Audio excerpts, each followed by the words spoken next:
We want to turn to another crucially important issue, and that is the ongoing conflict in Sudan. A lot has actually been happening there recently in terms of the battlefield situation, and certainly all of that, which will heavily affect the everyday life of the Sudanese people and how things may potentially come to a close there. And we are very honored to be joined on the show once again by Mosaab Baba, who's a researcher on Sudan. Mosaab, thank you so much for joining us again. Thank you, Gene. Thanks, Rania. Nice to be with you again. Well, great to have you here with us. A number of big events have been happening in terms of the ongoing war there in Sudan. Probably the most notably is the retaking of Wad Madani, major city there in Sudan, by the Sudanese army from their opponents, the Rapid Support Forces. There's probably a lot of people who saw this a little bit, Mosaab, because they saw the videos circulating online of people celebrating there in Wad Madani. But maybe give us a sense of what this means, what this city means, why this was considered such a momentous turning point, and what that might say about the state of the war currently. Thanks, Eugene.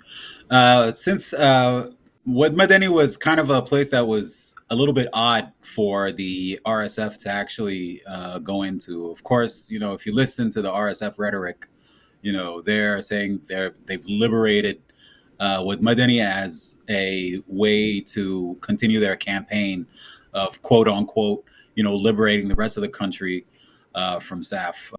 Of course, from the beginning of the war, this was a pretty, absurd claim. As numerous as the RSF are, like no one in Sudan was asking for a takeover by the RSF, nor were they asking for a militarization of the country to begin with. So in December of last year, when the RSF went into Madani, Madani is kind of the heart of Jazeera State, which is kind of the nerve center of the agricultural industry within Sudan. There was the Jazeera scheme, which was pretty the biggest one. But if you look at Jazeera State in general, it lies between the White Nile and the Blue Nile. So it's very strategic as far as food security in Sudan. And the takeover of the RSF of that area was a little bit odd because Madani and all of the villages within Jazeera State were an agricultural area, and there wasn't really a lot of military targets. There aren't a lot of, SAF garrisons or anything like that in the entire state. So it then got to a point where the RSF was like robbing people in Jazeera blind. They were taking over these villages, just looting, massacres. And it got to a tipping point, or it got to a pretty climactic period when there was a general with the RSF. It was initially part of one of the smaller militias before the war, but then he joined the RSF and became the main RSF leader in Jazeera State. So then he deflected. After a huge campaign of looting and just massacres, he then deflected over to SAF.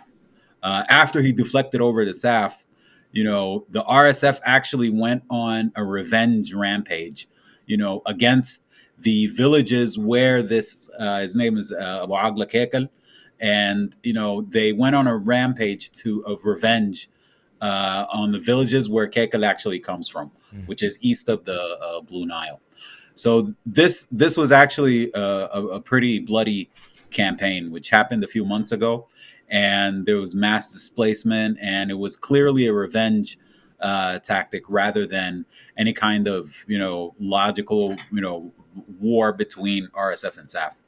So little by little, of course, in our previous interviews, I was saying that there were elements within SAF who were pushing for the war and kind of banking on the fact that they would outnumber the RSF just from an ethnic point of view.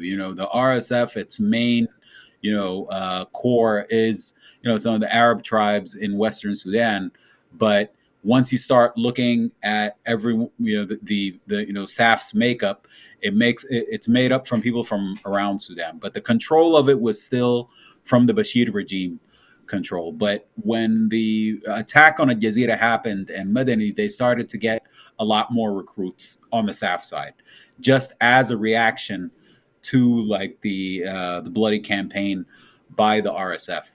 So little by little, they started moving into SAF. Started, gathering their troops and started bringing people from around Sudan, and they started, getting into regional support as well. It's very important to note that the RSF has been mainly supported by the UAE, but then SAF was able to get support like Iranian support, Turkish support. Of course, Egypt always kind of had its back, but then it translated into more military support, especially drone warfare. And that's one of the things. That's why you saw today, for example, that there were sanctions against Abdel Fattah al-Burhan, who was the leader of SAF, from the U.S. Of course, nobody's, people kind of become numb to U.S. sanctions, and back in the days it was something big, but now it's nobody really cares about like what Blinken's moving and doing in the region. But because of one of the main reasons because of these sanctions that caused the sanctions were because of the indiscriminate bombing from SAF. But that always takes a backseat to what the RSF was doing in the country. The amount of atrocities that have happened from the RSF. So little by little, SAF started regrouping, started getting regional support, started get a lot of recruitment from the people that were displaced from a Jazeera and from a Khartoum and from these areas, and they started moving towards Madani. There was a couple of months ago, there was Sinja within Sinnar state, which is south of a Jazeera state, and that was taken over by SAF, and little by little taking over Madani. But one thing to also note is that the RSF kind of ran out of steam. They little by little, it was kind of a self-funded, outfit. Little by little, they started losing the momentum that they had from the beginning of the war, and that's basically because there wasn't any way that you can sustain a force like that that was based on preying on the citizens themselves. So from the beginning, it was clear that that wasn't going to continue. And Madani was just the last episode, but the defection of some of the leaders within the RSF over to SAF is kind of what turned things around a little bit. And the average citizen is kind of pretty happy about Madani coming back and everything, but unfortunately, Madani, as soon as the army took it over, there started a lot of extrajudicial killings,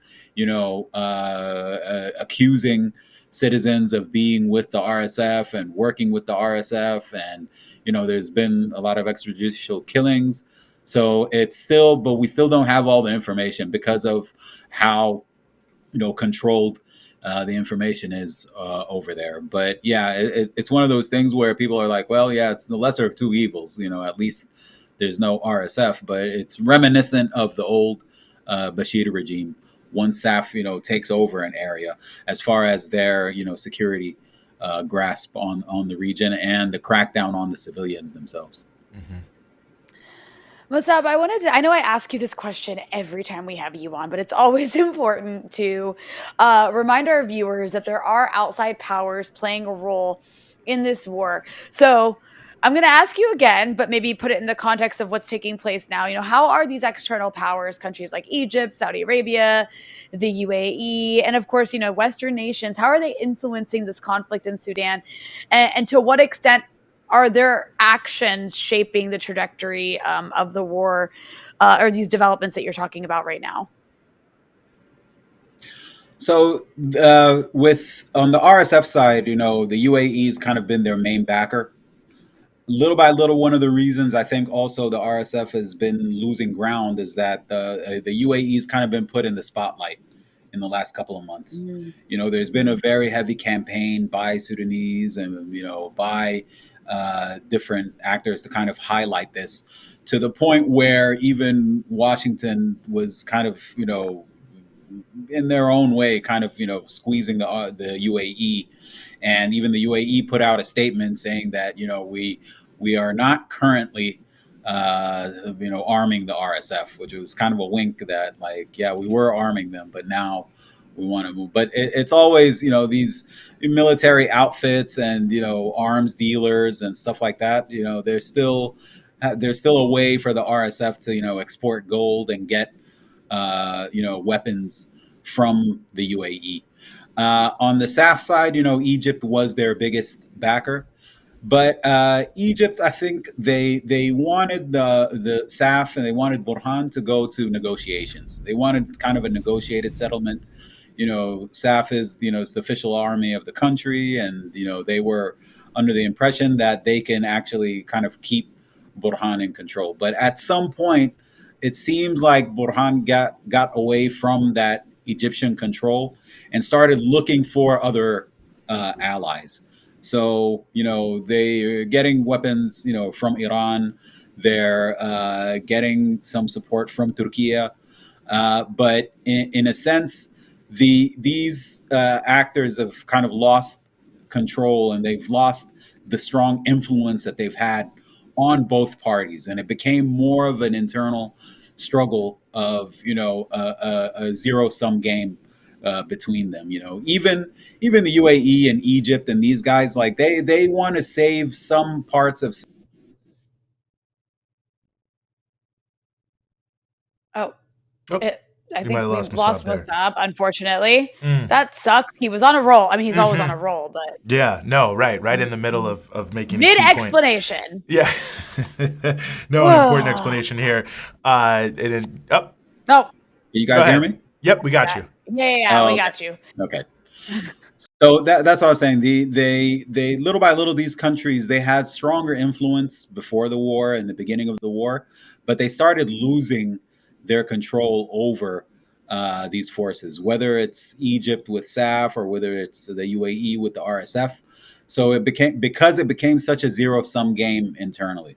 Nobody expected the war to go on for this long. But once you look at and kind of analyze, SAF kind of has a strong element of the Bashir regime and the NCP kind of behind them, controlling a little bit from behind the scenes and kind of pushing the war in the first place.